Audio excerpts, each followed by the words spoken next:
and welcome to Turtle Tracks Podcast. This is your host, Brian VanHooker, and I'm here with Will Meugniot, an animation legend who has worked on everything from X-Men, Ghostbusters, Spider-Man Unlimited, and a million other shows. He also did a bit for Ninja Turtles, which is why I wanted to have him on the podcast as a storyboard artist. Will, thank you so much for being here. I really appreciate it. Oh, well, thank you. I'm glad you invited me. Turtles is one of those things people don't ask me as much about. Even though I did quite a bit of work on it over the years, it was never one of my main shows. Usually people are curious about X-Men, Exo Squad, Captain Planet, and the ones I actually produced. But Turtles, had a long and meaningful relationship with them, including doing a failed pilot for it for Warner's back around 2000. Oh, wait a minute. Which one's that? I didn't know Uh, that. there's a little clip of it on YouTube. Uh, it's it's kind of nice. I pursued a art direction sort of similar to Spider-Man Unlimited, where it was very dark, comic booky. I was trying to put it more in line with the original comic, and Was it it just 2D or happened. 3D? It was all 2D. The idea was let's do it. Like if you look on YouTube, you can find it. You can Oh, find it I like in think the I know three or 4 minutes. exactly because so I was like a Turtle fan. I was born 85. I don't remember a time when I wasn't a Turtle fan, but I Yeah. stayed. And even during the dark ages of like 98, 99 until 2003, I was still an active comics reader and whatnot. So I remember a handful of little projects that kind of bubbled up, and that was one of them. Yeah, yeah. So I tried doing a 3D one before the one I did. And the 3D, at that point, it just wasn't there where you could do it nicely for a TV show. And so again, I'm not sure if they actually had a series of, I remember seeing the pilot for it when I was developing mine. I'd been working at DIC on the Alienators Revolution series and, oh, pardon me, Alienators Evolution series. And I was about to come up to the end of it, and I got a call out of the blue from Playmates asking if I'd mind going over to Warner's to talk about doing a Ninja Turtles pilot. And I was really kind of excited because I always liked the characters.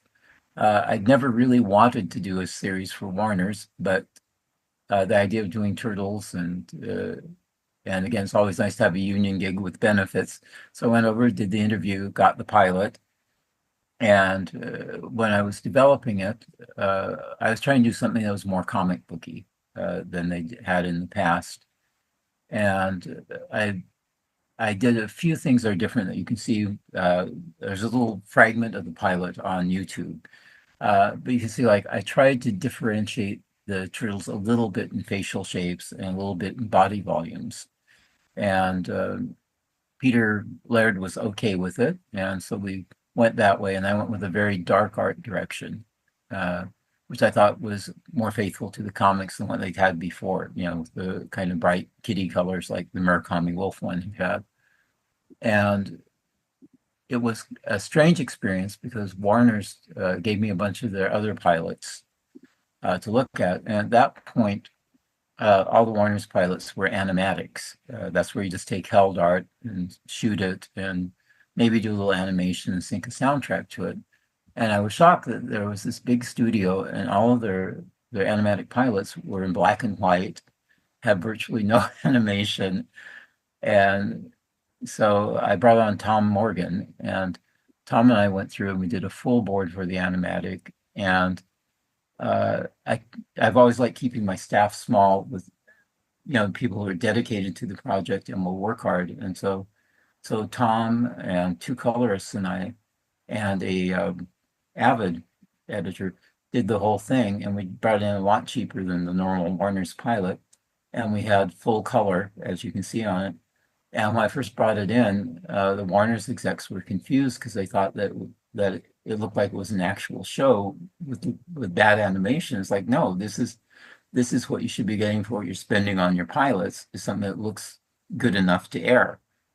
Huh. And, and so anyway, um, we did all that, and it tested well, but not quite well enough to tip it, where it was like on that cusp where it was doing better than most of their pilots, but it wasn't like a mega hit. thing with them. And so there was a lot of discussion about how to fix the story. And the Warner's people idea of how to fix the story was to go and make it more like Teen Titans Go. It was a typical Warner's jokes and gags and sort of uh, de-actionify it and make it more focused on comedy and character. And uh, we had discussions about it, and then at the last minute, they decided that maybe Turtles wasn't a fit for them, and that's how the show wound up over at 4Kids under different management. Oh, because Peter. Now, did you work much with Peter Laird at the time? Yeah, we were on the phone quite a bit when I was doing it. Oh, because I know he was very much. I'm sure he was the main reason why they didn't go comedic. Because I know he did not want that. No, no, he did not, and I did my best to defend the property, and um, in fact, they actually, the last time I heard from Warner's before they decided not to pick it up was that it was a pickup if I would go talk to them about the story and how we could make the story work for both sides. And so I took a little time and prepped a little presentation, and then right before that meeting, I got a call and they said they decided to pass. But I also knew at that point that 4Kids had already approached them through my friend Roger Slifer, and you know, and 4Kids, I think did a bang up job, where I think they got it Yeah. right. Yeah, they did a nice job. Yeah. No, I'm So gonna. And so this is terrible to do for an audio podcast, but I'm gonna share my screen with you to make sure I have the right thing because I have been curious about this forever, and I did not know it was you who had any part in this. So this is actually like really great happenstance because I've been trying to figure out who did this for the longest time. yeah, well, it's mainly me, and then Is it these guys? yes, Oh, okay. yeah, So those are my designs. that I forever wondered who made these turtles. What was this show going to be? That that's so cool. I had no idea that it was you're doing. That's great. Yeah, And the and pilot so is this. I figured the pilot was this. My work is easy Oh, because yeah, I that was it. Well, yeah. not that ad, but yeah, that thing. Oh And yeah, I again, remember this. And I don't. But was it longer than this? So there's a yeah, 2 minute clip it on. was a 15-minute pilot, Oh wow. and Okay. and the second it sort of had split into three sections, and the next section was when Raph goes home, and everybody's kind of feeling malaise as they're having their pizza, waiting for something to happen, and then you cut to Dexter and the robots, and we have some development there, and then we have a little bit of a fight with the robots, which is right out of the first couple of issues of the comics. Yeah. So in many ways it was good, but again, it was an odd case of Warner's and Peter wanted two different things, and the writer that they had was a Futurama writer who was trying to do a faithful version of it as well, and the story just never gelled the way Warner's wanted it to. You said that writer was Dave Goodman. I believe it's Dave Goodman. Okay. I have to look off the top of my memory. I think it's David Goodman, who's like a big monkey muck on Futurama now. Sure. So I think it was just as well for him that the show Sure. didn't get it. And now who hired you? Was it Warner Brothers or was it Peter? Well, it was Playmates. Oh, that makes sense. Of course. Sure. Yeah, because I had developed a very strong relationship with Playmates doing Exo Squad, and they Oh, knew they sure. wanted to do something that Playmates also wanted to do a darker, heavier show, sort of like Peter did, and so they did the introductions uh, of me to Peter and to Warner's, and everybody agreed that they wanted me to do it. And so that was good, and I think we did a handsome pilot on very little money and very little time. And again, compared to what Warner's was doing for the pilots at the time, this was like a huge technological upgrade for them. So this is, I think, the only thing that's ever been leaked online for this pilot, I think. Yeah, yeah, But and that's I used to have that on my website, and somebody stole it. Basically, is oh, how it's there. But it was so funny working with Warner's because in that opening sequence in the alley, there's like a Japanese pop song playing in the background, okay. and they'd never actually had anybody that wanted to do a mix where you use location, actual music in a location to convey the mood. Huh. And And I think it's really effective through that sequence, just having that weird little Japanese pop song and then letting it filter through the door and cut off when the door closes when they move away from it. But it was so difficult to get them to understand that that was kind of cool and the kids would actually like that it reflected a real moment, a real place. Were the other Turtles and Splinter and April and those characters in the extended version in the 15 minutes? I am I know I did a model of April, so she must be in it at some point, but she wasn't as much a featured character. And we had, yeah, and those backgrounds I thought were really nice. Yeah, I've been through this art. Like I said, I had no idea it had anything to do with you. I remember there's a few things. I loved there's a really cool Splinter design in this artwork. I like there's Yeah, one where he looks like a lab rat, which I thought was pretty cool. yeah, that's me. And And then there's so much great stuff from this show. Like I said, I always was like, I was wondering what this show might have been. It's so yeah, funny. and then I'm trying to remember who actually did the mechanical designs on the robots, because that's not me. Yeah, that's Okay. somebody working off the comic designs. That might have been Tom, because Tom Morgan was working with me, and he's very versatile. And that might just be him trying to ape the comic designs.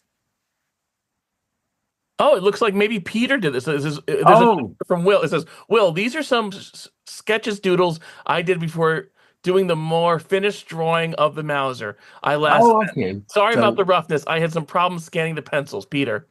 oh yeah, yeah, yeah. Oh yes, yes, yes.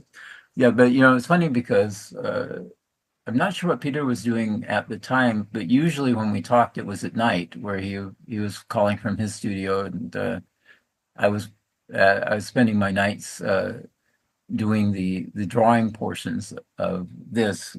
By day, I was doing a lot of the administration because there is so much uh, time you spend in meetings and managing the other members of the crew when you're doing a pilot like this. And by its nature, I wanted to do as much of the drawing as I could. And so I wound up doing my drawing in the evenings, and that's usually when I would talk to Peter, where we'd both be like at our drawing tables drawing. The things I liked about this were like it was, hey, I like the big beaks that were very much reminiscent of the early comic books. Back then, it wasn't so common for the turtles to have differentiated body types, so that was a nice step in that direction of how to Yeah, make them different from each other. well, and it was interesting. I expected maybe Peter would be more resistant to it than he was, but he totally got, what I was doing and was supportive of it. The like what else is I here? I mean, the shredder design. I don't know if anything comes to mind about that shredder design, but that was cool too. Uh, Yeah, and again, after if you look at him compared to like the Murakami Wolf Shredder, sure. kind of there's a certain jaggedness and roughness to the Eastman and Laird drawings, and you couldn't do all the feathering and things for a TV show. I tried carrying through as many of the shapes as I could that they were using, and then also Mm. giving it more of that comic book feel with when there's fabric, having it more tattered and more textured. This is so cool. Like, I didn't prepare for any of this. Now, there's a toy that kind of was presented along with this. I'm guessing Playmates modeled this up as part of the package. Uh, I don't know if any well, memories I of this is don't know not what the deal is with that. Actually, okay. it could be that they did a prototype while we were working on the pilot before it was canceled, but I don't remember ever seeing that. Okay, interesting. Yeah, I don't know if anything. Because again, drawing stuff goes fast. In those days, even prototyping, you like that looks like it's actually cast, so they had to do a mold and everything for it, where that Oh, doesn't sure, yeah. cat. Some of this is So what informed the toys they would do for the 2003 series. So that's this yeah, some of this like I can some of the modeling here I could tell kind of yeah, which way and it may be, yeah. like with the Four Kids show, I was somewhat involved, but I just started out like when I didn't have work. I got some cleanup work on it, and I started doing a few freelance boards when I was between projects, and so I was never really an insider on that. Right. And I see Casey and April designs here, which were Yeah, I nice really kind of like the modernizations for the April time. where I kind of was kind of pushing her a little bit more towards the Warner's design to make them comfortable. Oh, interesting. I could see that. Yeah, yeah, yeah, yeah, yeah. I never And I yeah. think Gosh, I don't remember doing the Casey, but the pants look kind of like me. But if I were guessing, I think it might be Tom Morgan aping me a little bit to get that model done. Interesting. I know there's Triceratons here too. Yeah. Baxter Stockman. Like, is there something? I mean, you've done a ton of work. Is there anything that's uniquely challenging about drawing the turtles either here or in the 87 series or when you worked on 4 Kids series? Well, the 87 series was hard in the sense that they got off the blocks really fast. Where when I was doing the storyboard for hot rodding teenagers, there weren't real models for Bebop and Rocksteady.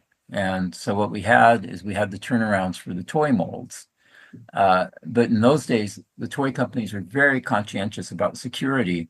And so Murakami Wolf didn't really have good copies of those drawings. And so what we had was like maybe 14th generation Xeroxes.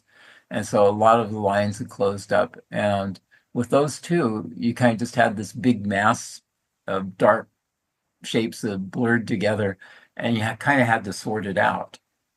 Uh, and so that was challenging because uh, the 3D models, strangely, the forms didn't make sense to me when I was looking at it. Like normally I'm pretty good at visualizing stuff in 3D space, but there was just something about them. And I think particularly Rocksteady was hard because it carried so much detail and everything closed up on them where you just kind of had this blob that you had to figure out what it was going to be.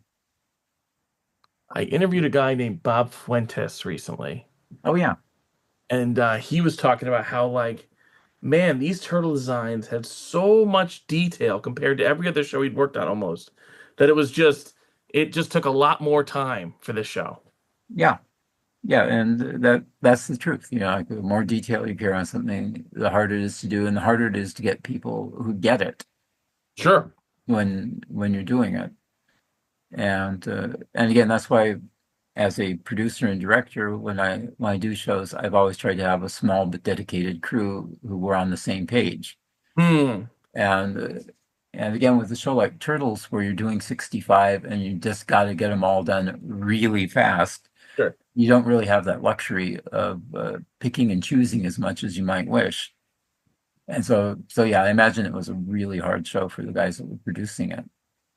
The X-Men was pretty detailed too. The Yeah, art. Yeah. yeah, and that was again one of my things about trying when you're adapting a comic, trying to make it look more like a comic book. My Sure.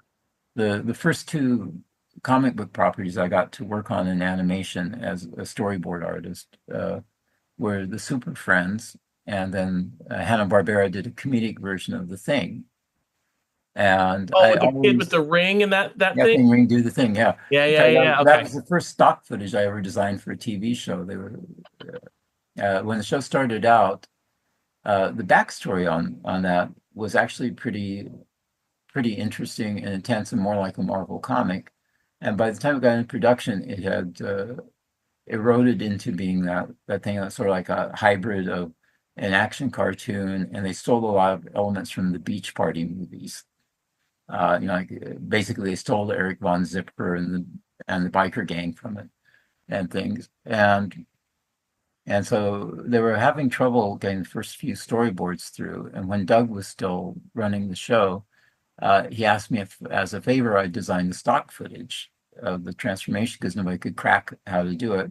So I did that. They liked that. And then they had 3 storyboards in production, and the network wouldn't approve any of them because they just didn't see the show. And so, as a favor, Doug asked me if I would take a crack at doing a thing board. I think it was Gone Away Gulch. And so I did that over a 3-day weekend. And that kind of cracked the show and got the network to say, oh, that will work. And so when I ran out of work for Doug, who had left Hanna-Barbera, where they got in a serious disagreement over the direction of the thing, I was approached about being a regular board artist on the thing. And so I ended up storyboarding about every 3rd episode of it. But in any case, the big thing I took out of thing was that if I told myself if I ever got to do a Marvel show, I would not let it be this. Uh, and there was some enjoyment in just drawing the thing, Sure. I like drawing the Hanna-Barbera girls. They had a stylist who just drew the cutest girls. And so I just focused on, well, I'm drawing the thing. I like drawing Casey and Kelly, it'll be fine. And I did enjoy that season. And on top of it, my boss was Tex Avery. Oh wow. So Tex Avery, you would never guess it was the storyboard supervisor on Thing cartoons. Yeah, I mean, so different from what he's known for. Yeah, and so it was He kind of just weird. working the gig at that point. Was that Yeah, he was developing Quickie Koala and some other shows for Hanna-Barbera, but they needed something that was on the books that they could write his time off against. And so they made him the storyboard supervisor on the Thing. And he took the job very seriously. In fact, when I came in to turn in my second Thing board, by then Alex Lovey was the producer. And Alex goes, have you seen Tex? Tex has been doing gags for these. I don't see any of Tex's gags in your show. And I go, nobody told me about Tex. And so they introduced me to Tex Avery. And Tex and I just hit it off. And it was so much fun every week to go in and pick up a show and sit around with Tex. And his office mate was Chuck Couch, who was one of the writers on Bambi. He wrote a lot of the Universal cartoons and stuff. And it would be just wonderful where I just spend the day with Tex and Chuck getting educated about the animation business and all the cool stuff they'd done. And then we throw gags around among the three of us. And Tex really developed my skills as a gag writer. that's so cool. I mean, I'm such a huge old school Looney Tunes fan and that stuff. So I'm like, it's such a like I have a friend, Ken Matroni, who also got a chance to work with Tex, and I just love hearing anything about that era. And like, it's so I don't know. What was he like as a person to work with? Like, was he fun or very Oh, serious, or what was he? he was fun. I mean, Yeah. uh, you know, he's one of those guys who works hard. In fact, there's that legendary story about how he injured himself by not going to the bathroom when he was intent on working, and he Oh, was still that guy where he was focused. And when I met him, it's that kind of kindred spirit things of when you meet somebody else who is willing to go the distance, sure. and we just hit it off. And Tex was fascinated that I could draw straight, but I could also draw gags because uh, it's one of those phenomena in the business that always cracks me up because guys who focus on funny stuff think no straight guy can ever, draw a funny thing. Hmm. And conversely, they always think that they can draw the superhero stuff, which may or may not be the case depending on the artist. But Tex instantly got that there were advantages to having somebody like me that could render stuff and at the same time understood how to paste and draw a gag. And so he really took a lot of time with me, and I think in his own way mentored me a little bit while we were working on the things.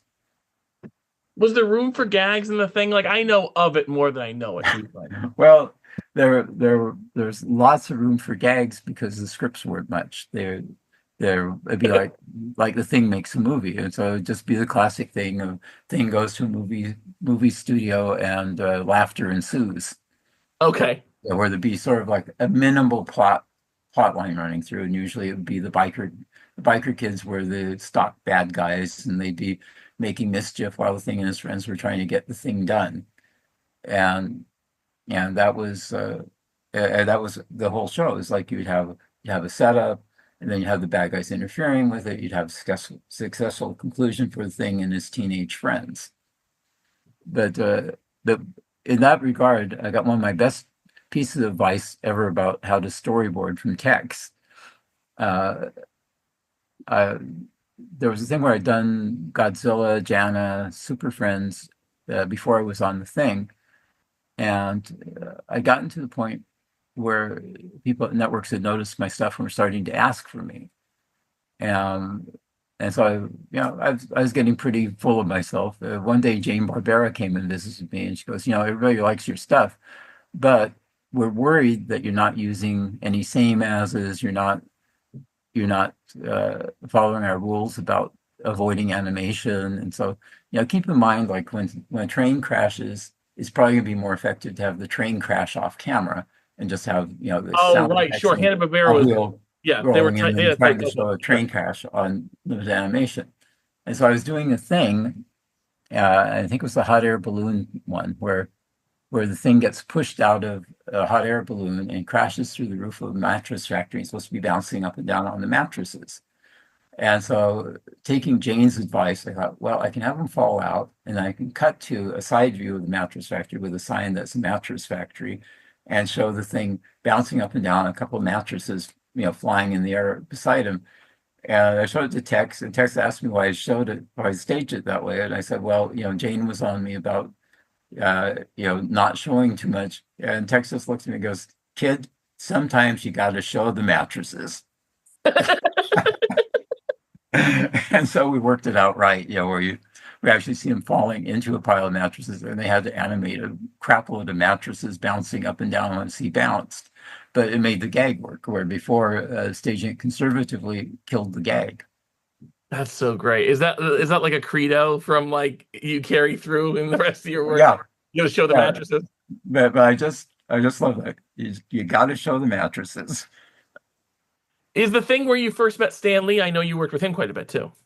Uh, well, Stan, I'd known him, as a fan for a long time, and then around 1975, I got my first comic book gig doing the Tiger strip in Marvel Chillers, and I I'd done 2 issues. I knew I was in trouble, because Marvel was cutting back, and I was the new guy, and there was people that didn't like my work and people that did like it.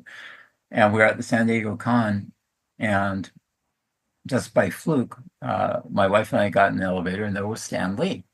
And so my first meeting with Stan went like this. Stan was busy checking out my wife, who was, summertime California girl with the hair down to the waist and all that. And I figured, well, this is my chance to get him while we got his attention. I pardon me, Mr. Lee. I Will Meugniot, and I'm drawing a new book for you guys called Tigra. And Stan looks up from Joe, and he looks at me and goes, Tigra, is that one of ours? And then the elevator dings, and he walks out of the elevator.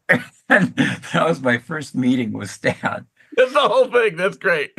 And so during the course of the Thing production, I didn't actually see him. Okay. But in 1981/82, I went over to Marvel Productions to work on Spider-Man and His Amazing Friends with Larry and Rick Hoberg and Don Derwich, who'd been my producer on Super Friends. Then Stan was at the studio every day, and we would see him every day, come by to chat, and so that's where I really got to know Stan, was about, I guess, 3 years later. How much was he that character that he is on camera? How much was he that in real life? Very much. It's interesting because other people have made the same observation, is that Stan was both Peter Parker and J. Jonah Jameson. Where Hmm. he was that guy who I think had been a kind of a shy kid who put on the extrovert facade, and the facade ended up taking over his life, I think. Interesting. But I always liked Stan. I know that there are issues with how he treated some of his older creators in the '60s and things, but by the time that I was working with him, and particularly around 1999, I guess it was 2000, when I was working at Stanley Media, um, I I created a character called Slam Girl for them with input from Stan. And Stan actually went out of his way to give me full co-creator credit on the character, which is something he wouldn't have done in the past. So I think that he had learned his lesson, but it was too late to undo what had been done at Marvel, because it was a tangled mess of business things at that point. I've interviewed a lot of people who have worked with him, and it was very much like there's a few things that maybe bother them, or they butted heads on this or whatever, but he's still like this sort of like magnetic figure that you can't help but kind of like. Yeah, no, he was very charismatic, and again, I can't approve of everything he did in his life. Yeah, At the same time, in my personal dealings with him, I think he was always fair. that's cool. So jump into Turtles. I would love to hear about, if you recall, the first time you ever heard about the Ninja Turtles, because I mean, I think this is something that I think loses its effect on people my age, but because we grew up with it. But those four words together, Teenage Mutant Ninja Turtles, is a strange collection of words to then push your property on. So I'm curious. My question is, when you first heard those, if you recall, what was your reaction to that? Well, well, it's interesting because you have to remember that at that point, let's see, that would have been like 1982, 83. So I was already like 31 or so when that happened. And I was already actively involved in the independent comics business where I had taken a sabbatical from animation. And with Mark Evanier, I was doing the DN Agents comic book. And so we were one of the first independent superhero books, and we were probably the first one to actually be a big commercial success. And so when Turtles came out, it was part of that same movement that I was already involved in. And so when I went to the comic shop, I was looking at what all the other independent creators were doing, and I really liked it. I thought it was fun. I was too broke doing comics to buy everything at that point. Sure. But I did buy the first issue, and I would look at it on the shelves and things. And then I guess like around 1983 and a half or so, I realized I wasn't making a living doing comics. I needed to get some health benefits and stuff. So I went back to Marvel and started working there again. I noticed in the trades that Marvel had the rights to Teenage Mutant Ninja Turtles, and I was really excited about it. And I asked if there, if it happened, because I was a comic guy, if there's any chance I could be involved with it. And they go, yeah, yeah, of course you would be. But then there's like a little piece of strange business that I'm not sure the whole story on. But Marvel traded Fred Wolf Ninja Turtles for an on-air commitment to a show, The Little Clowns of Happy Town. I don't know if you remember that, but No. that's how Marvel wound up doing Little Clowns of Happy Town, and Murakami Wolf wound up doing Ninja Turtles. So wait, And Turtles was had an uh, association with Marvel for a little bit? at one point, it was at Marvel. I don't know how long. I don't know what the exact deal was, but Interesting. there was some kind of swap where Marvel took a show with on-air commitment, and Murakami Wolf wound up with the Ninja Turtles rights. And so I didn't hear about it for a little bit. And then one day Larry buttonholed me. He says, Ninja Turtles? I go, yeah. And he goes, well, they're doing it over at Murakami Wolf and they need more board guys. Are you interested? And I said, well, of course. And Oh, by so you then, got the job through Larry Houston. yeah, yeah, That makes sense. Okay, yeah, sure. Larry, again, is much more active as a freelance guy than I ever was. I, I tended, like when I was at Marvel, um, they gave me a fair amount of development work and side projects like doing the comic book art for Simon and Simon, or helping redevelop Defenders when it was in trouble, and that. So I had a lot of stuff I was doing at Marvel at the time, but I really wanted to work on Ninja Turtles. So and Larry knew it. So yeah, he set me up on my first date with them, and so What was it about the and Turtles that like attracted you to them? oh, I just you know, it's just the sheer enthusiasm, the sheer fanishness of those first issues. They have an emotional content that's very similar to the early Marvels, which Marvel was losing at that point. Interesting. Where a few weeks ago on Facebook, I posted an image of the first Spider-Man annual by Ditko, and then when I reprinted it about 5 years ago, it had a similar cover by Ramita. And as I pointed out, the difference is when you look at the Ditko cover for Spider-Man Annual 1, it's all about the foreshadowing, it's all about the emotion of the moment.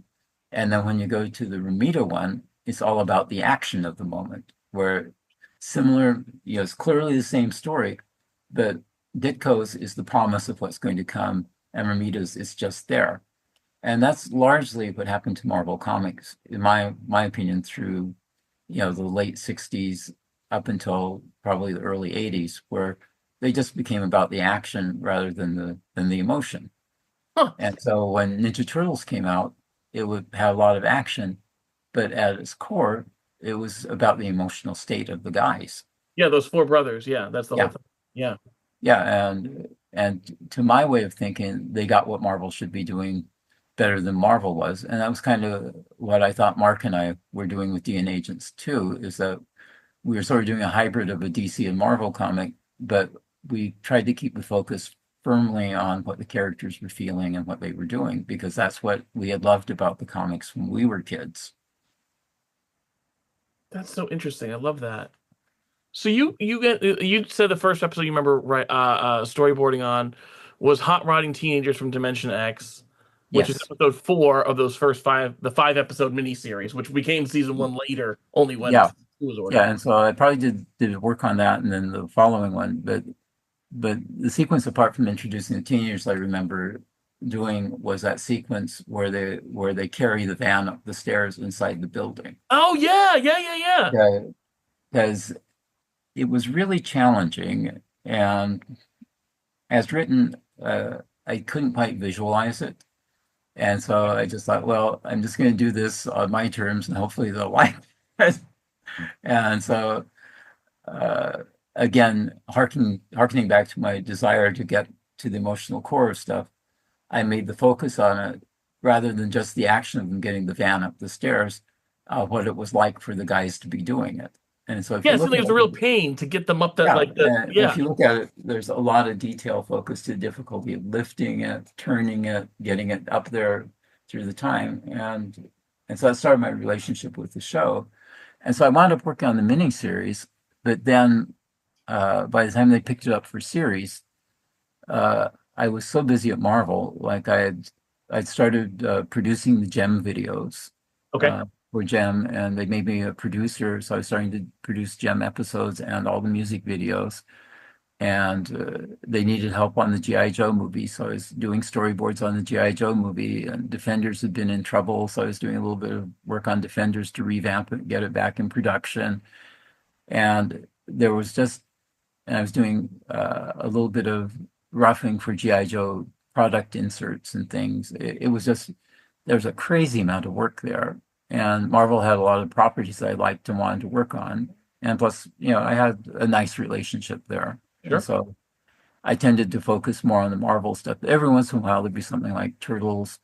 Or when TMS came to town and was doing Bionic 6, I always wanted to work with TMS because of Lupin and Space Adventure Cobra. And so I made room in my schedule to do the first episode of Bionic 6. And so I wound up designing most of the stock effects for Bionic 6 when I did the first episode of it.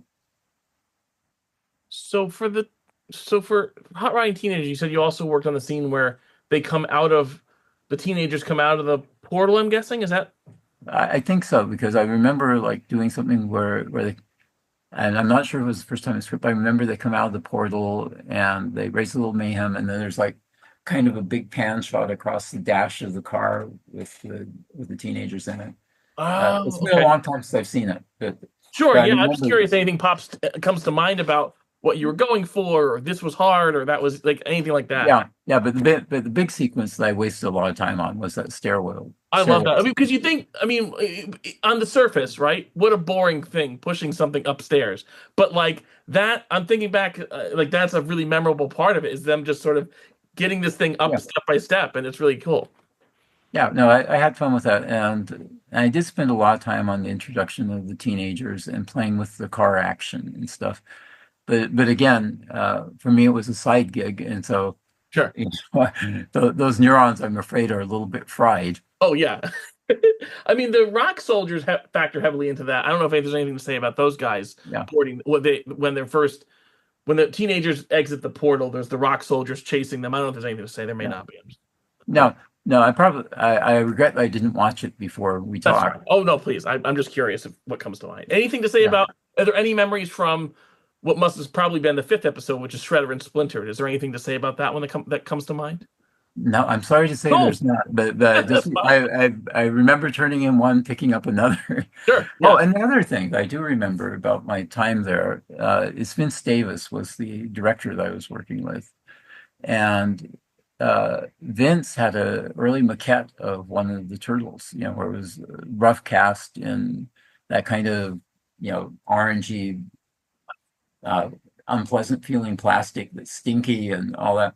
but when he showed me the toy, it was like a 1.5 up, or I guess it was about 6 inches or so high. And when I saw that, I just knew that they had a hit. I mean, that toy was so convincing. It was so cool. I really, really wanted one. That's I the couldn't that's resist. probably the pitch turtle. They've since made statues out of that, but it was like Yeah, the one turtle standing like this. Yeah, I know exactly yeah, what you're talking about. That's yeah. cool. And again, it's taller than the actual toys, and it's got kind of a rough finish. But yeah, it was just so beautiful. I really wanted it. Who was that? Did you say Vince? Vince Davis. Okay. Yeah, you'll see his name on the credits. Like Oh, cool. he had a Japanese wife, and I think she was working as a translator on it as well because they were doing those with Toei in Japan. Oh, sure. Did you work much with Fred Wolf directly, or at all? At all? No, no, actually not. Interesting. Okay. Uh, Yeah, and that I was just a storyboard guy, where normally you wouldn't have contact with the upper management. Just makes sense. uh, Sure. like somebody like Vince who was producing and directing it would, and maybe Larry because Larry was like one of the main freelance guys on the show. Where Sure. where I was just I was a Turtles dilettante where I was in and out where I just wanted to do some because I like the Turtles. Do you still have any of those boards from back in the day, or no? No, no, I've moved several times over the years, and the last move I did like around 2003. I just had so much paper, and I thought at that point nobody was interested in this stuff. I just thought, I've been saving this stuff forever. Maybe it's time to let go. And so now I kind of regret that I did it, but it was a much easier move where I probably saved myself like a warehouse full of paper because like Sure. we had a house with a storage area under the stairs and it was just floor to ceiling with paper on the different stuff I'd done. Goodness. Which ones? Which when you did the move? Which ones did you pick out from there? Like, oh, I got to hold on to this. Well, I had some original X-Men boards. I had the original G.I. Joe title, and I had the original Gem title, Oh, and I had a couple of originals from G.I. Joe commercials. And so I'd made a deal with Marvel uh, that when I did titles and commercials, I was spending so much time on them that they couldn't really pay me. And so I just said, you know, if I do these, I would like permission just to discreetly remove the originals from the file, and they gave me permission. And so I hung on to things they had permission to take the originals for. oh, cool. So you didn't. So then, the next time you worked again with Turtles was the Warner Brothers pilot, which didn't progress beyond a certain point. Do you know how long you worked on that? Was it a few months or something? Or Yeah, I think it was probably about 3 months. okay.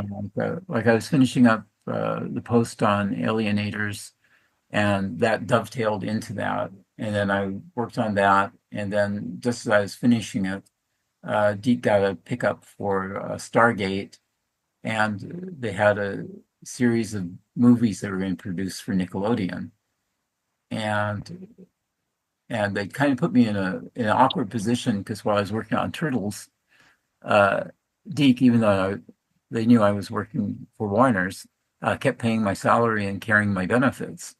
And so when they came calling and said they had these two projects that they really needed me on, I was in their debt. Hmm. And to be honest, in some ways I liked working for Deke better because uh, like a lot of low budget studios, they just let you do what you're going to do. Where That's nice. Warner's, you spend a lot of time in meetings. Gotcha. So then you ended up doing now in 2000, I think it was 6 or 7. You worked on a handful of episodes of the 2003 series. I think during the Fast Forward season. Yeah, I did Anything fast. like what brought you to that? Anything that comes to mind about it? Well, by then, my friend Roy Burdine had taken Oh over yeah, the I've show. interviewed Roy. He's great. Yeah. Yeah, and I really liked him. We worked together. He was one of my main guys on Spider-Man Unlimited, and when Oh, I needed sure, I work, can see that. I just reached out to him, and they didn't have anything right away, so they fed me some cleanup, and then as soon as they had a hole in the rotation, he started feeding me storyboards. So I started doing boards on that show, and so every time I finished a project and needed, a couple months work, I just called Roy and I do a few episodes of Turtles. And the last one I worked on was that big Quest Through Time one, the end of the Four Kids era. Oh, Turtles Forever. Turtles Forever, yeah. Yes, yes, yes, yes. And that one, they given they used to pay by script page, and so they gave me the battle in Times Square, and it just fucking killed me because I'd taken about a week and a half, and I had about 150 pages. I had only covered like a page of script, Oh, and so I called them and said, "Look, I can't do this. You have to get somebody to help me, or you have to pay me more, or something." And so they said they'd sort something out, and they never did. So I ended up turning it back in and just said, you don't even have to pay me. I just want to be off of this because I can't afford to do this. And so they wound up using the stuff and giving me a credit. But that whole battle in Times Square is me. But that was like a month of unpaid labor in the end. oh my gosh, I'm so sorry. Oh no, but it turned out nice. Yeah. But what happens, like a lot of times when people are doing shows and you're a freelancer, they forget what they're asking you to do for the time and the money. Sure. And in this case, their production people, I'm sure, were just overwhelmed and they didn't understand how serious the problem was. And so in the end, I decided I cut my losses and just that was my last thing on Turtles. But again, I was happy when I saw it that turned out good. But it's like, man, would have been nice to have gotten paid for that. If I remember correctly, that scene is like 12 turtles all in one place, right? Yep. Yep. 2003 turtles, the 1987 turtles, the 1984 comic turtles. So they're like all these turtles in one place. Yes, exactly. And the city's blowing up and Shredder's doing this. And Yeah, no, it was one of my just favorite things crazy. is that Bebop and Rocksteady end up saving the whole multiverse because they trip over a cord, which is great. Yeah. But Yeah. that's the huge payoff for the whole the whole movie. Yeah. Yeah. And to be honest, I don't remember how deep I got into it, but I just remember doing all of the establishing of them coming to New York into Times Square, the turtles phasing in and out, and it was just a crazy amount of work. Now, was that? I mean, by that time the turtles were more, I don't know, simplified designs. But is there any challenges or anything that comes to mind over that one, or aside from being unpaid, is there other Well, challenges that? a lot of the challenge with that show was, again, I think that they were undermanned for what they needed to do, where they Sure. didn't have Yeah. enough staff. And so there were a lot of problems with just getting basic reference on things. Like you would ask for models of the 86 turtles and they go, oh, we don't have them. You'll just have to watch the episodes and pull them. Or, I don't have reference on the comic book turtles. Could you say, oh, you'll just have to look at the comics and pull them.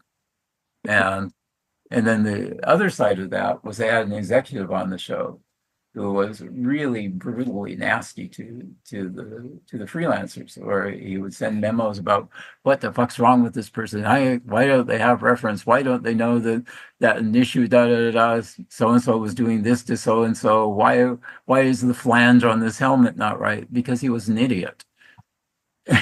And so anyway, it was in many ways a rough gig Sure. because again, there just wasn't enough money to do what they were trying to do. Mm. But they still managed to pull it off in many ways. Like one of the episodes that I did that I really enjoyed was I did the wedding of April and Casey. Oh yeah. Yeah, and in fact, there was a book, I'm trying to remember who wrote it, about the art of the Turtles TV show, and they actually have a couple of pages of my boards from the wedding in it. Oh, I bet you that's Andrew Farago's book. Farrago, yes. Yeah. Yeah, Hmm. Andrew's book. And so if you look at that, you can see some of what I was doing on that series. Oh, cool. I'll go to that section. That's so cool. I forgot that was I've got both of his versions of his book, but I'll look back Yeah. at that. That's cool. Forgive me, Good book, by the way. going to grab a quick sip. I have one random X-Men question before I close things out for you. I'm just, you worked on Pride of the X-Men, as well as the 90s cartoon that everybody loves and X-Men Evolution. I'm curious, do you know how the rosters were chosen for each of those shows or why different mutants are chosen over this? Because I love that stuff and I'm always curious as to how those decisions are made. I don't know if they were Well, yours to make, but I'm just curious. well, Pride of the X-Men was a was a difficult thing because Marvel was funding it out of their own pocket, basically, or they'd embezzled the money for the 13th episode of RoboCop to do it. And when we came on,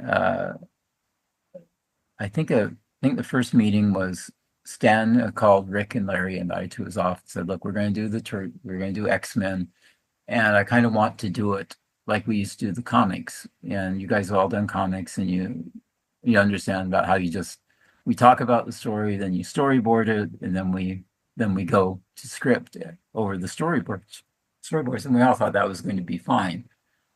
And at that point, they wanted us to do a roster that was reflective of the comics, but then they got into things like, well, we want to push Dazzler. And so that's how Dazzler wound up in Okay, there. sure. And we wound up with Kitty, largely because my initial pitch for the story was that we should emulate the structure of X-Men 1. And you'll notice we did the same thing in the 97 series, where we have a newcomer coming into the group.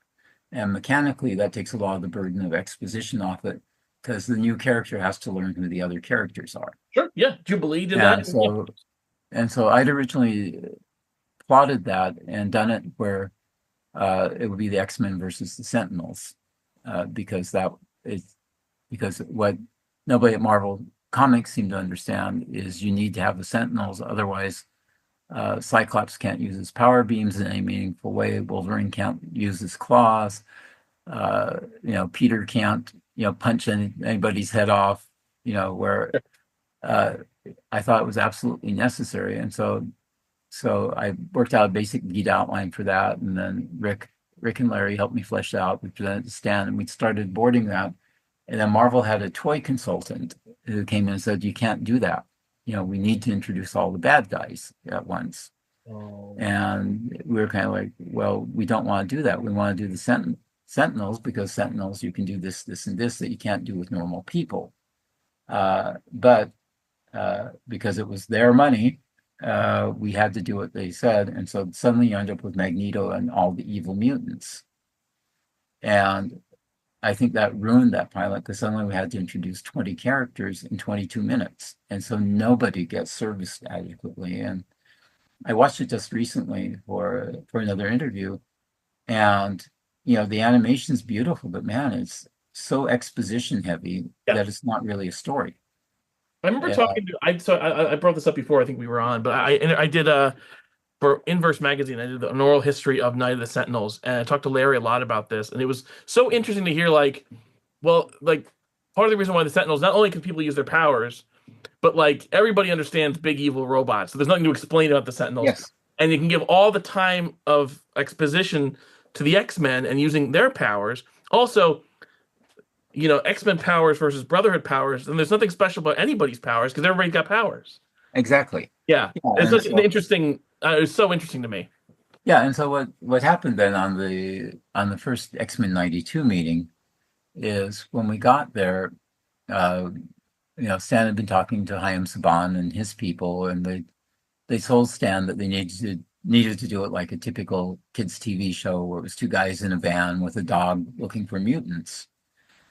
And based on what had happened with Pride and my reaction, having worked on the thing where I swore I would never do anything unfaithful to a comic if I had control of it, I pulled the guys together and said, "We got to stop it." And so I went ahead and I pitched to Eric and Larry and Bob Harris that we just do, and Sydney Iwanter, that we just do the original storyline that we'd had for Pride of the X-Men, which is the X-Men meet the Sentinels, because it's an easy piece of exposition and all that. And so we went back in the meeting and I pitched it, and Stan agreed, and that was how we got off and running. And then, obviously Eric took it and made it way, way better, where we all agreed that we wanted to do things that nobody else was doing. Like I'd already storyboarded a Batman, and Batman took the approach. Bruce had always hated things like on G.I. Joe, where you did elaborate pan moves and you had a lot of retake problems because the animation was overly ambitious. And so Bruce had gone ultra conservative on Batman, where if you look at it, like their crowd scenes, there aren't crowds or they're static crowds and things. And part of my philosophy with X-Men 92 is because the world was going to see Batman before X-Men, we kind of had to be the anti-Batman or we looked like we were imitating it.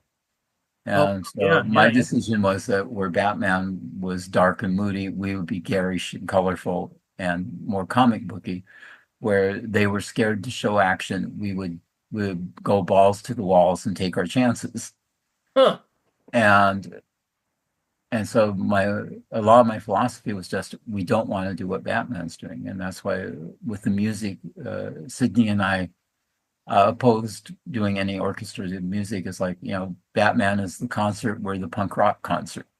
We gotta we gotta differentiate ourselves. We can be adult, but we can be adult in a different way.